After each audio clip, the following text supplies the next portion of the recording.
Welcome to the Center for Spiritual Living in the Heart of Las Cruces, where your center is alive and well in our hearts, and where our vision is a world in loving partnership for the good of all. I am Teresa Valenzuela, a CSL in the Heart of Las Cruces licensed practitioner, and your practitioner in service today. Here are some announcements. We continue to have our Sunday services available on YouTube. The Center for Spiritual Living joins Unity of Las Cruces and Wellspring in offering our condolences to Reverend Sam Ritchie and his family at the passing of their beloved Nancy Ritchie. Nancy was a light in this world, and her light continues to shine. Nancy touched so many lives with her joy of life and her love of music. If anyone wishes to send a card or a letter to the Ritchie family, please contact our office for their address. The book study, White Fragility, facilitated by Reverend Bonnie, which began on June 23rd, continues this coming Tuesday on the 30th. And it's not too late to join. Just call the office, and they will add you to the Zoom email list. The next Center for Spiritual Living board meeting will be July 19th, and you are invited to attend through Zoom. If you're interested, please contact our board president, Bob Greer, or the office to get that information to you. Please go to our website for information regarding online workshops and events that are available. Thank you, thank you, thank you for your continued financial support of our center. If you'd like to send in your tithes and offering, you can go to our website, mail them in, or drop them off at our mail drop at the back door here at the center. We truly, truly are grateful for your continued support. We are a tithing community, and this month, 10% of all we receive is being tithed to Casa de Peregrinos, which is an emergency food program whose mission is to alleviate hunger in our community through the acquisition and distribution of nutritious food. As part of that mission, they also commit to promoting public awareness of hunger in Doña Ana County and to secure broad-based support for hunger prevention and relief in the county. Casa de Peregrinos promises food for today, hope for tomorrow. A reminder that the practitioners are available to pray with you over the phone. If you would like a prayer session with the practitioner, call the office and they will have a practitioner return your call. There is also a prayer request button on our website that can be used to send us your prayer request. The confidential request goes directly to a practitioner. The prayer team of the 3 local New Thought churches, Unity of Las Cruces, Wellspring, and the Center for Spiritual Living, meet each Tuesday afternoon through Zoom. We are receiving your prayer requests and continue praying with you. Now it is time for song, silence, and prayer.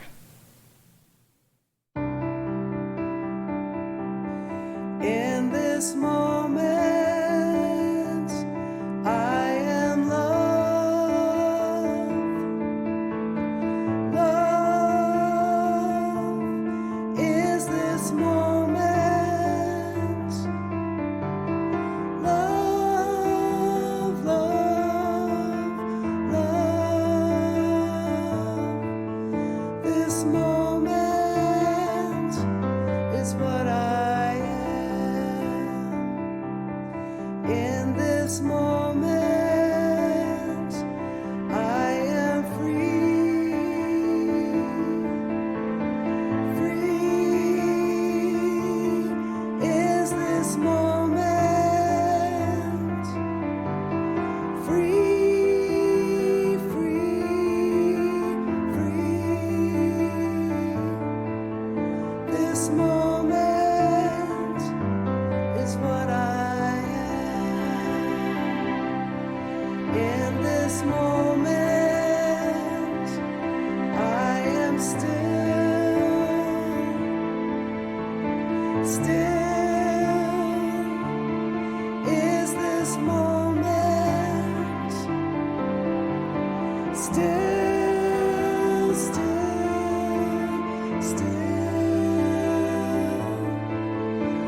So bringing ourselves to that space of gratitude and thanksgiving for all that we have seen and unseen, and just knowing that that's where love and light begins, in that pool, in that grounding of gratitude. And recognizing that there is one divine creative mind, one God, one Spirit. And through that oneness, we come together and open our hearts and our minds to this moment. We are ever so grateful for all that come to open up this service, to get this on YouTube, and just to allow our continued spiritual growth to manifest a life that we could not have even imagined. We step into that space, ready to receive, so thankful for today's speaker, and know that we're in exactly the right place at the right time. And so it is.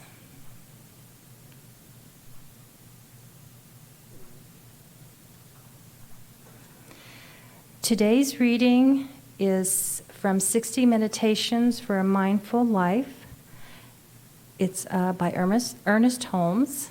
It is full of wonderful, wonderful reminders and words. Spiritual body. Every part of your body is made of spiritual substance. There is a spiritual body that cannot be sick. This body is within you now. It is the mind which blocks the emanation of this spiritual body through the physical form.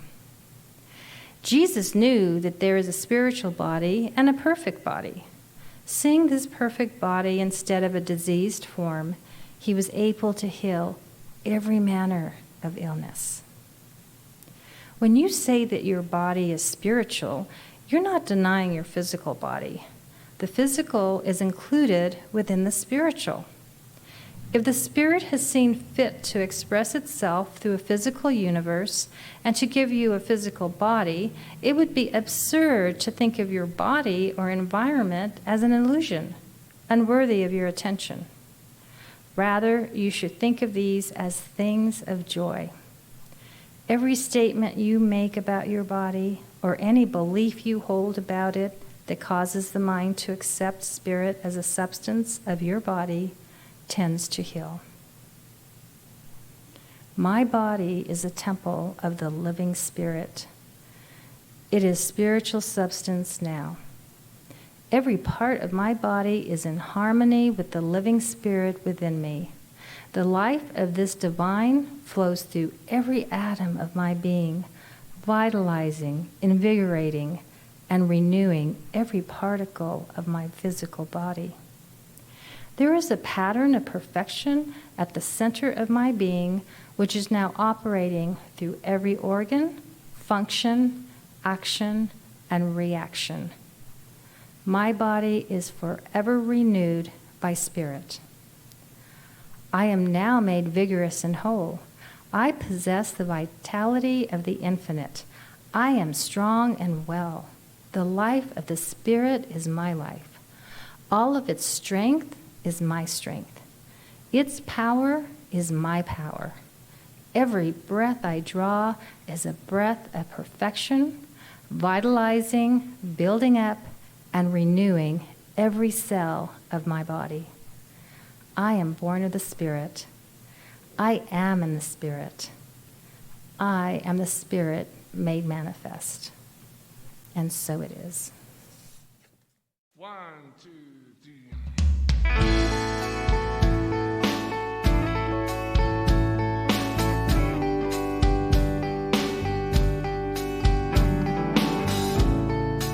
Love is but a song we sing.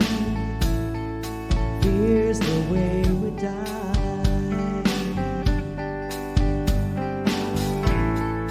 You can make the mountains ring or make the angels cry.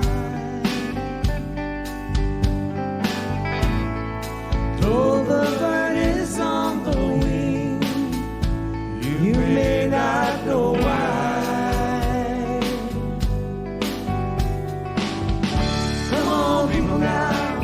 Smile on your brother, everybody get together. Try to love one another right now.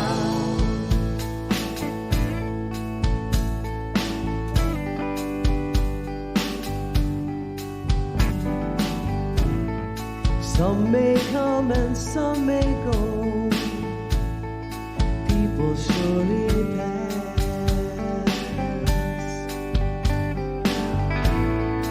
When the one that left us here returns for us at last, we are but a moment's sunlight fading in the grass.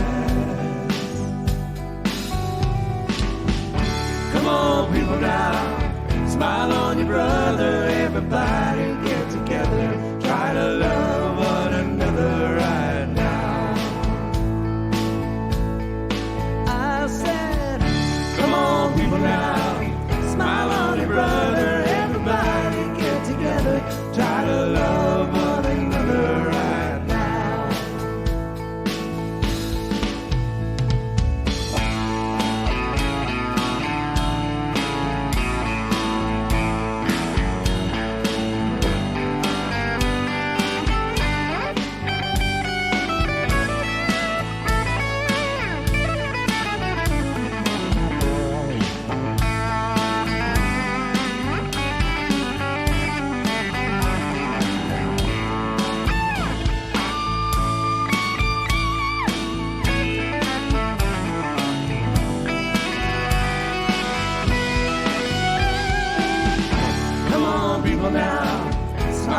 Brother, everybody get together.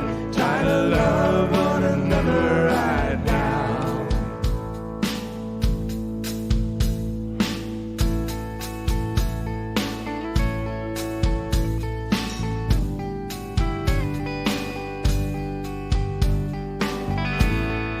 If you hear the song I sing, you will understand. You hold the key to love and fear, all in your trembling hand. Just one key unlocks them both. It's there at your command. Come on, people now, smile on your brother, everybody get together. Try to love one another right now. Oh, now, come on, people now, smile on your brother, everybody get together. Try to love one another right now. I said, come on, people now, smile on your brother, everybody get together. Try to love one another right now. Right now, right now.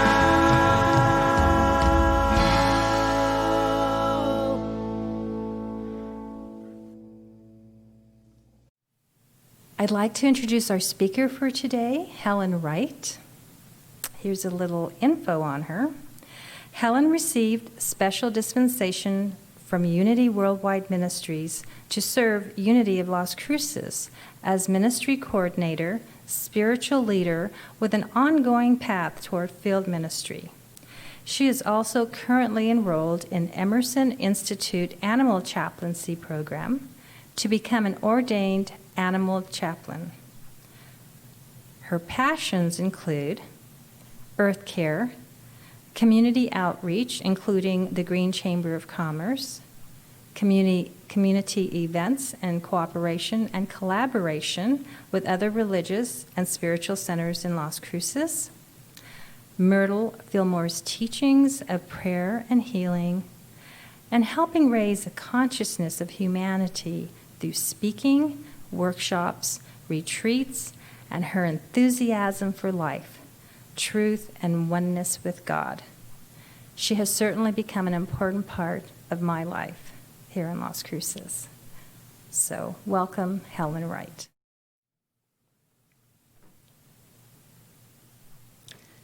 Good morning this Sunday morning, and thank you for inviting me to speak here at the Centre for Spiritual Living. And I feel so grateful that all of you from the Centre for Spiritual Living in the heart of Las Cruces and Unity Las Cruces will be joining in together on this virtual service and coming together in spiritual community in that way. And I welcome any newcomers who are joining us on the virtual service. Thank you. My talk today is about living mindfully. So first I'd like to come up with a definition of mindful. What is mindfulness?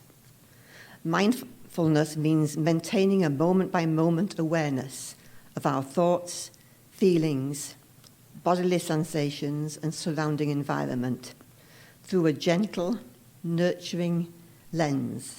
And that was from the Greater Good magazine.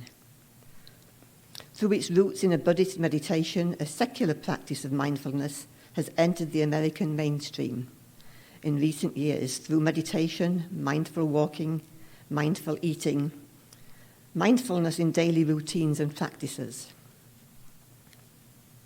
Mindfulness is also the quality or state of being conscious or aware of something.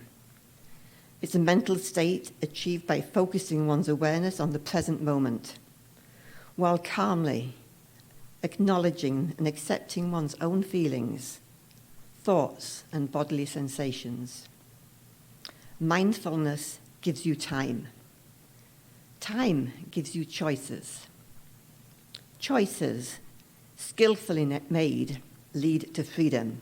And that was a quote from Henepola Gunakarnana.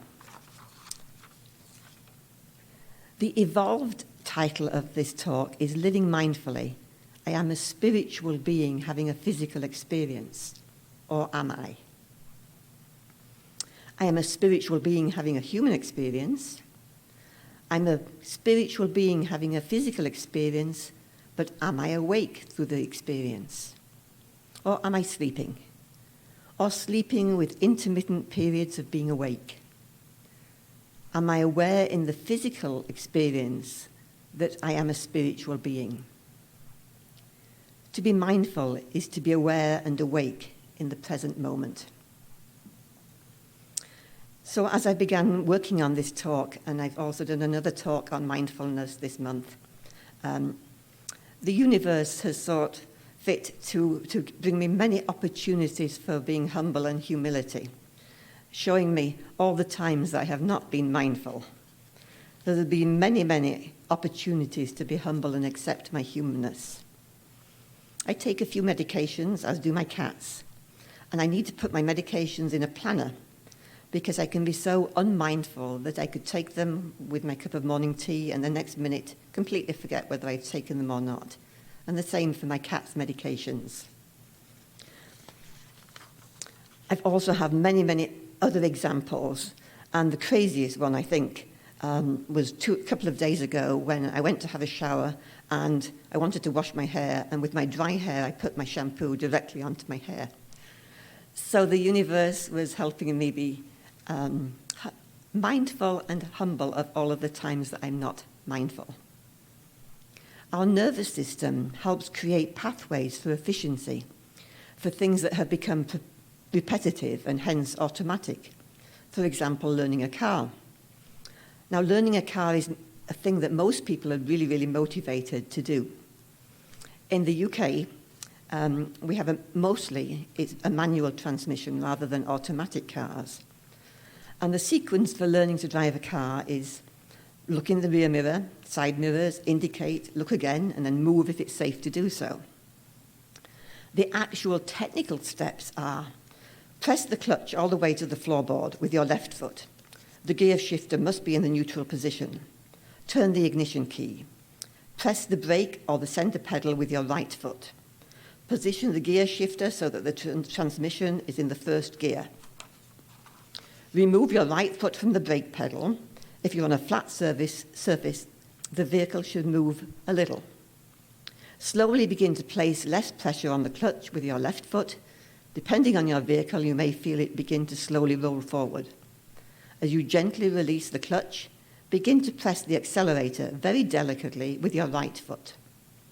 Once you have released the clutch completely, you should now only be pressing the accelerator with your right foot. Congratulations, you're driving in first gear.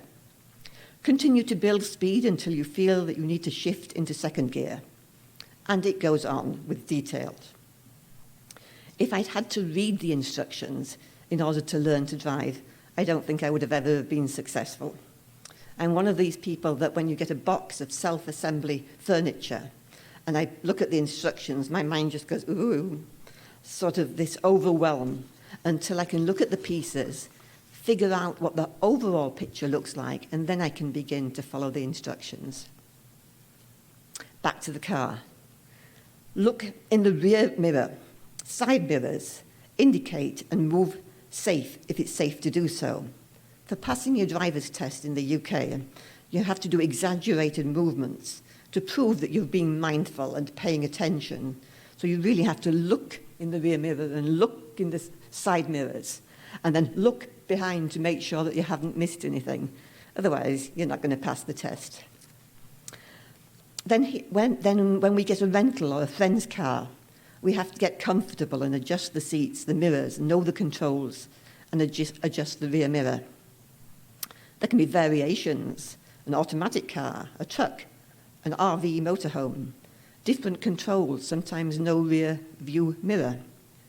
When I came to the United States and drove a stick shift, even the name is different, so all the learning skills were there, but we drive on the right-hand side of the road here, and therefore the driver's seat is on the left.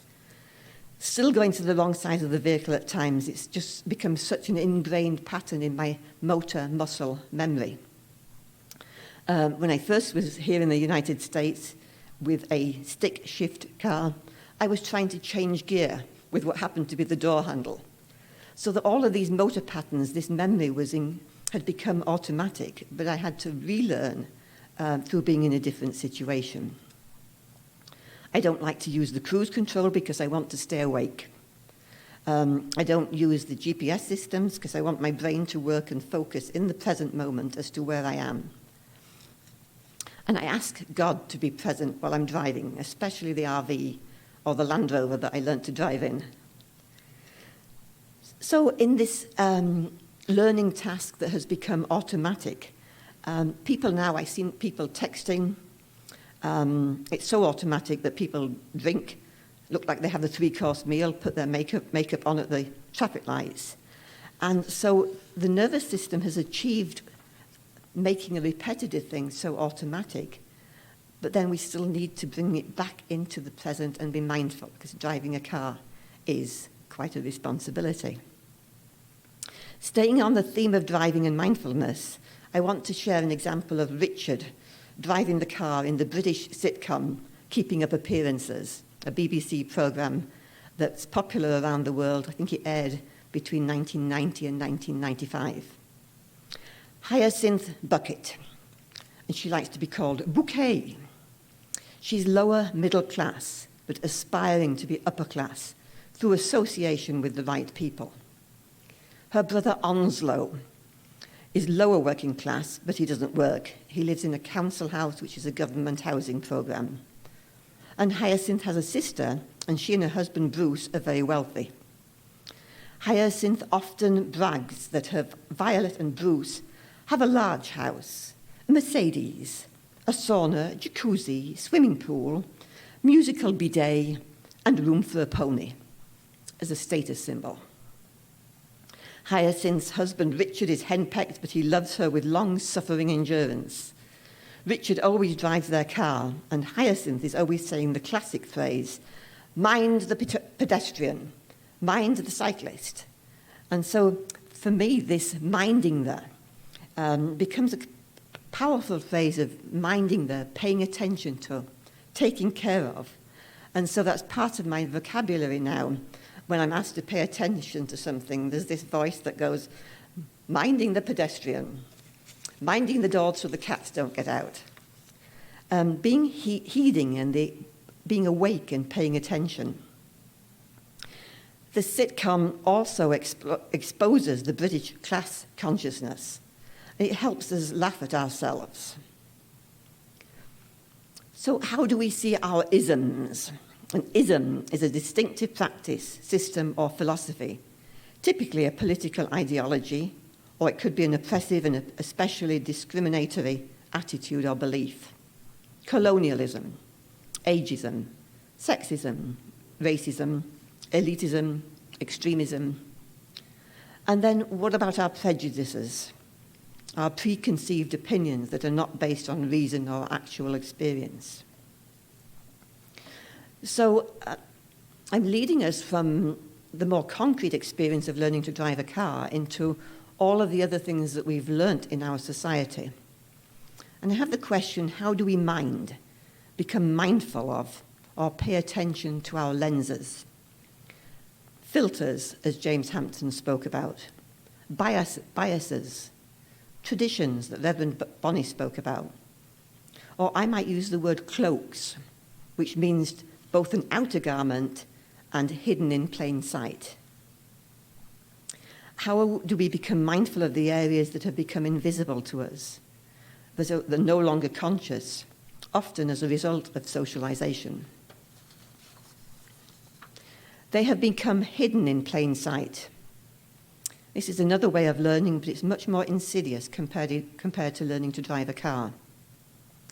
You may remember the movie South Pacific in 1958, and the song that goes, "You've got to be taught before it's too late, before you are 6 or 7 or 8, to hate all the people your relatives hate.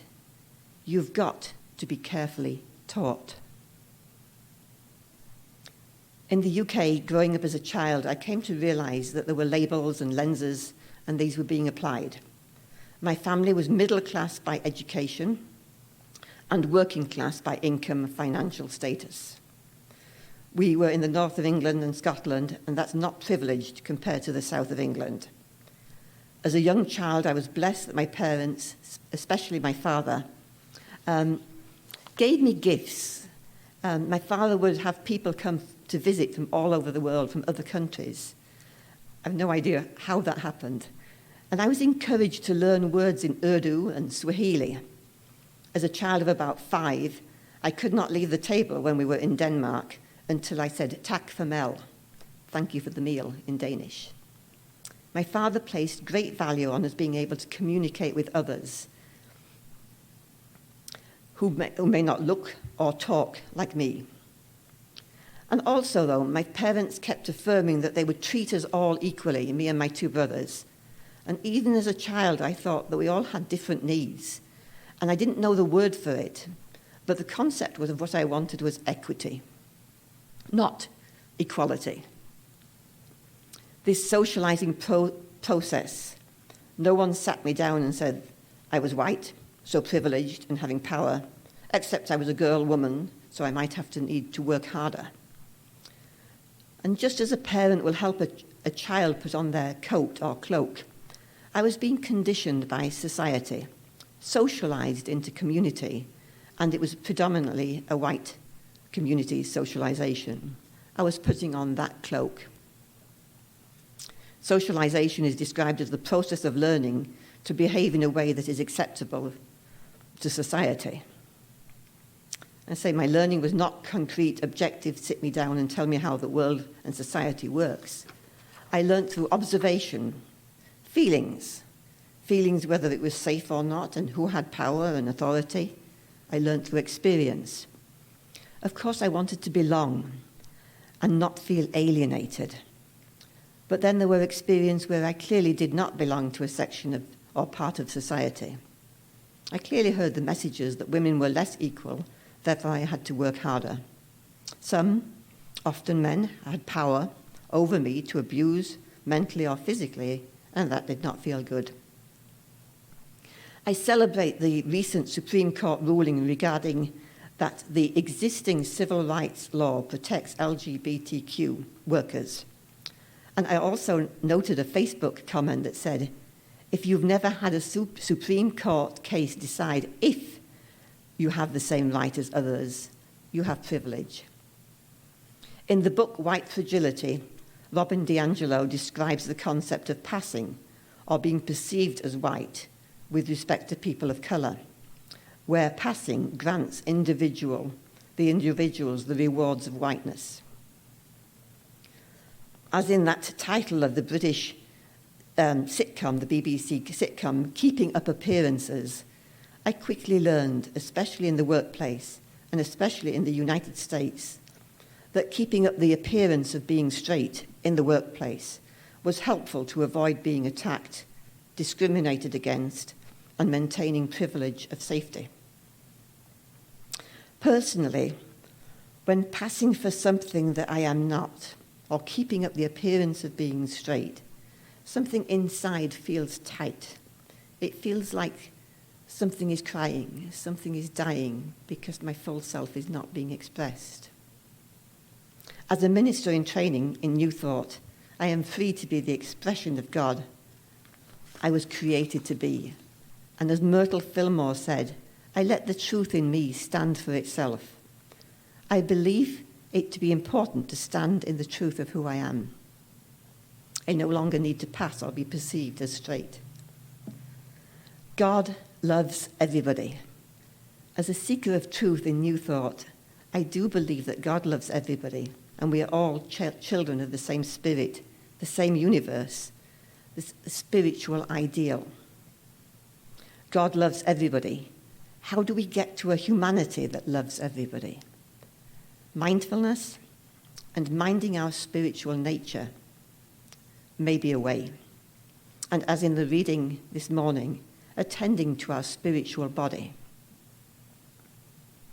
In the preamble to the Declaration of Independence, we hold these truths to be self-evident, that all men are created equal. I get into wanting to rewrite the preamble, and I would go, we hold these truths to be self-evident, that all humans are created equal. Spiritually, I agree that they're equal, but the experience in the physical plane, not so much. And that they are endowed by their Creator with certain unalienable rights. Among these are life, liberty, and the pursuit of happiness. So in human terms, clearly we're not all equal, as spiritual beings having a physical experience. And you might have noticed that in my opportunities of not being mindful, I figured I'd put the title on the podium here, therefore I could keep coming back to the fact that spiritual beings are here having a physical experience and coming back to the mindfulness of what that actually means. So people's experience in the physical plane, it can be very different and not equal. But as spiritual beings, we are all part of that oneness. We are all part of the divine. So treating everyone equally is not going to get us to a humanity that works for all. Treating everyone with equity is a better step in that direction. Seeing all people, all humanity, as the divine in expression and loving everybody will get us to an enlightened humanity. So what do we need to do in order to get to a lived experience in the physical, demonstrating that we are spiritual beings made in the image of God? I think one thing is the forgiveness of ourselves when we become mindful that we may have been operating from race mind, the collective unconscious. Unity of Castro Valley in California, Reverend Donna Caldwell spoke in her Sunday talk, and she said, race consciousness, which has nothing to do with the individual's race, colour or ethnic origin, but rather it refers to the accumulated collective thoughts, feelings, beliefs, values, attitudes, words and actions of the human race to which we can all be subjected. Ernest Holmes said it this way in The Science of Mind, page 115. The collective unconscious contains a record of all human events that have ever transpired. We are all more or less subject to this collective thought. And we could add feelings, beliefs, values, attitudes, words, and actions. The sum total of all erroneous human belief binds until the individual mentally lifts himself above the law of averages, another term for race consciousness, into the higher law of spiritual individualism. Charles Fillmore in The Revealing Word talks about race mind and says that this is the totality of beliefs, thoughts, memories, feelings, and experiences of the race. Man has built into the race mind a consciousness of corruptible flesh instead of the incorruptible substance of God mind. Reverend Donna Caldwell also stated, I'm suggesting that the higher law of spiritual individualism that Holmes referred to is when we bring God into the picture.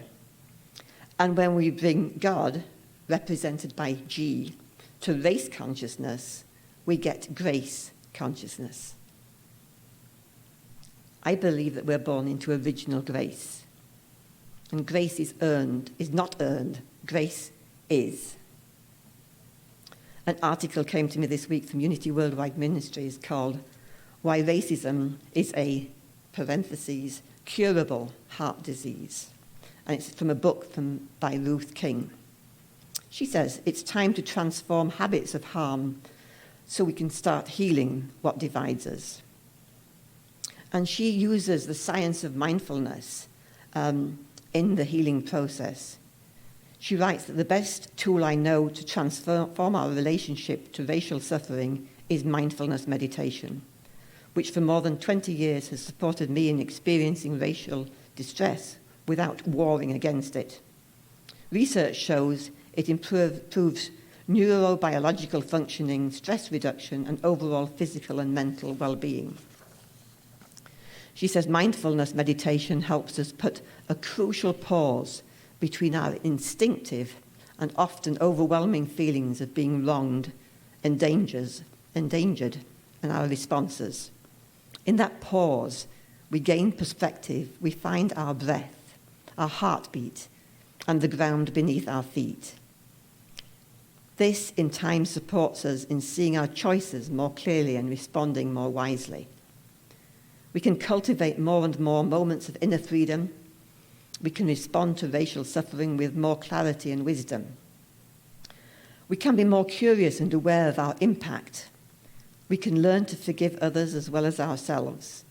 We can live each moment in continuous prayer for the well-being of all races. One of the original definitions that I spoke earlier was mindfulness gives you time. Time gives you choices. Choices skillfully made lead to freedom. And that was Hanepola Gunaratana. Eric Butterworth, Unity minister and author, said, God is in me, not like the raisin in a bun, but like the ocean in a wave. So our spiritual beingness is in us, in the physical, in the same way. Ernest Holmes said, every part of your body is made of spiritual substance. When you say that your body is spiritual, you are not denying your physical body. The physical is included in the spiritual. The spiritual is included in the physical. So in conclusion, we are spiritual beings having a physical human experience. And in the physical, we have spiritual experience. Reverend Bonnie spoke last Sunday and asked the question, or made the comment, don't throw in the towel before the miracle. And I asked the question, for me, for the world, what would be that miracle? There's many answers in the sphere of potentiality. But for me, I think the miracle would be that we are spiritual beings having an enlightened human experience in a world that works for all, where divine love is our guiding light, where mindfulness and caring is our way of living, our dharma. Love, compassion, peace is expressed fully for all sentient beings. And we can say, birthplace, earth, race, human, politics, freedom, religion, spirituality, love, and compassion. And the miracle, grace, is the grace of God. And so it is. Thank you.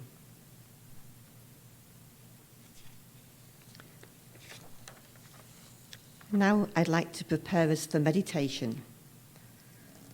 So if you'd just like to become comfortable, maybe have your feet on the ground, just settle into that quietness. And there's a phrase from Sri Punajaji who says, be quiet, be still, let the mind rest, discover who you really are. And from Ruth King, there is no greater gift to ourselves than our willingness to be present to our own lives. And we do this most effectively through mindfulness meditation.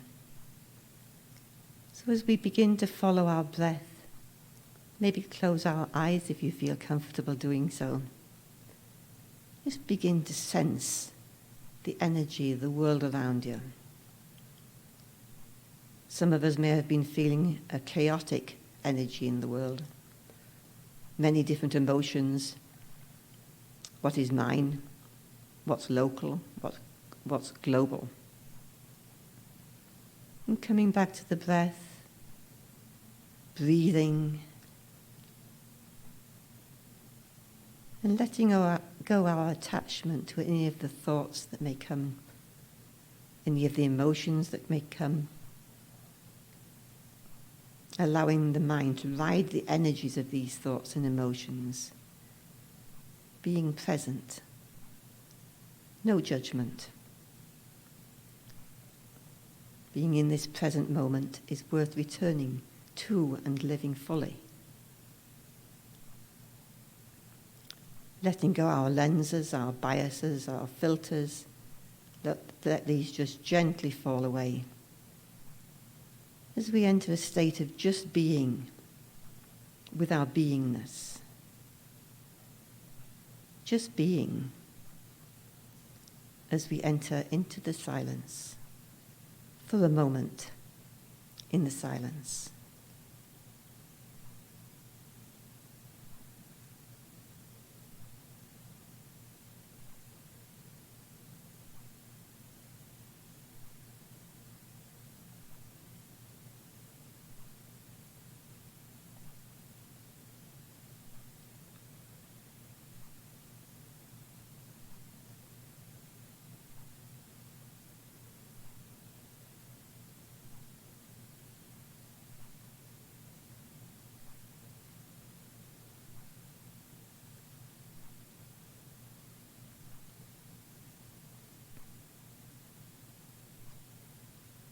As we gently begin to return from this moment in the silence, I'd like to share a prayer.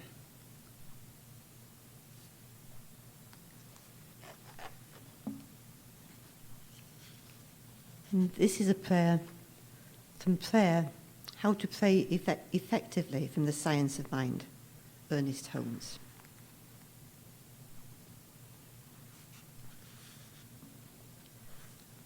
The prayer, no hypnotism, nor false suggestion.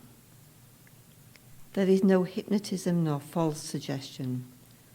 I represent the one mind, which cannot be acted against itself, and cannot it act against me. I am immune to all suggestions, and cannot receive false thoughts nor harbour them. I am surrounded with a circle of love and protection. Asleep or awake, I am free from false thoughts. I see the nothingness of all belief in or fear of otherness. And I know that the one and only mind alone can act. Only the good can enter. And so it is. See, the dark night has come down on us. The world is living in its dream. But now we know that we can wake up from this Set out on the journey, find a ship, take us on the way. The time has come to trust that guiding light, leaving all the rest behind. We'll take the road that leads down to the waterside. Set out on the journey, find a ship, take us on the way, and we'll sail out on the water. Yes, we'll feel the seas roll. Yes, we'll meet out on the water where our leaves are gone.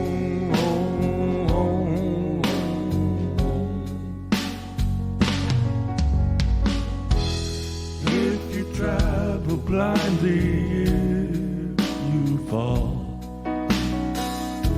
The truth is there to set you free. And when your heart can see just one thing in this life, we'll set out on the journey, find a ship to take us on the way, and we'll sail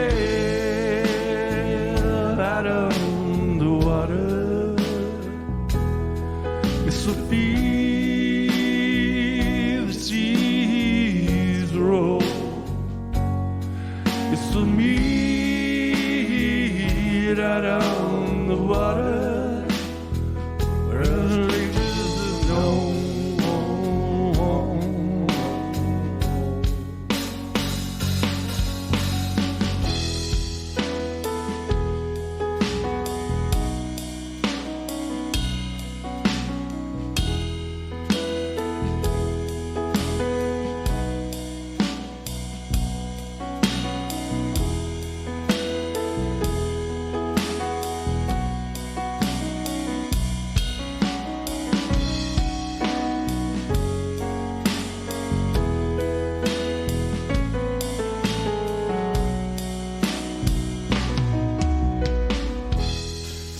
The dark night has come down on us. The world is living in its dream.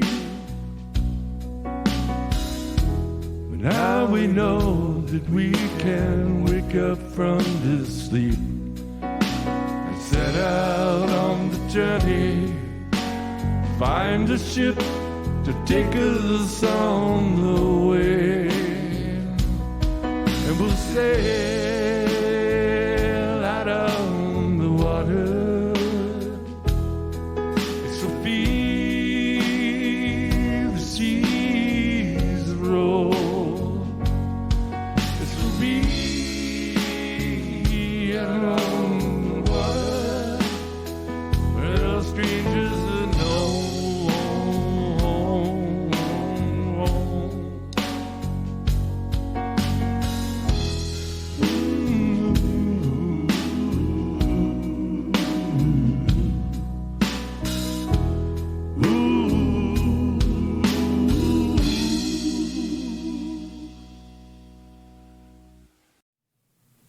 Thank you all again for being with us.